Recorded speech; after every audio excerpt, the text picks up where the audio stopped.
You're watching DD India News Hour. I'm Ramesh Ramachandran. And now to news from West Asia, where Israel struck the southern and central Gaza Strip on Monday to put more pressure on Hamas. It follows a weekend strike targeting the terrorist group's leadership. The main focus of Israel's advance since May has been further south in Rafah, though its military also stepped up aerial and tank shelling in central Gaza. On Saturday, Israel struck Mawasi on the western outskirts of Khan Yunis.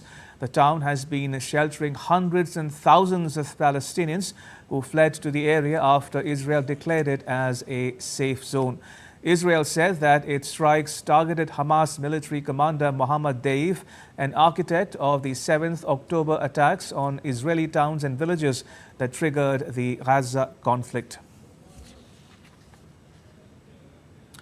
U.S. Secretary of State Antony Blinken met with Israel's National Security Advisor Tzachi Hanegbi and Israel's Minister of Strategic Affairs Ron Dermer in Washington, D.C. on Monday to discuss practical solutions to bridge differences between Israel and Hamas on a ceasefire deal.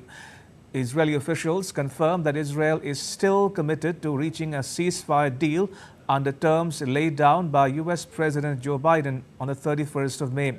Discussions focused on a ceasefire that would secure the release of hostages and at the same time alleviate the sufferings of the Palestinians.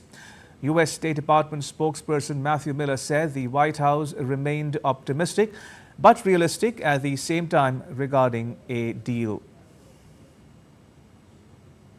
They discussed the latest in the ceasefire negotiations that are ongoing, where we are trying to reach a ceasefire that would secure the release of hostages, alleviate the suffering of the Palestinian people. They talked about plans for the day after the conflict and how to establish governance and security in Gaza. And of course, as always, the Secretary raised the need to even in advance of a hoped-for ceasefire, do more to resolve logistical issues that are preventing humanitarian assistance from being fully delivered across the Gaza Strip. Israel is still committed to reaching a ceasefire, that Israel wants to reach a ceasefire. Obviously, they want to protect their interests. We understand that as part of the negotiating process, but they do want to reach a ceasefire and are committed to these negotiations. The EU has imposed sanctions on 5 Israeli individuals and 3 entities on Monday. Its council approved these sanctions under the European Union's global human rights sanctions regime. It said that it was responsible for serious and systematic human rights abuses against the Palestinians in the West Bank.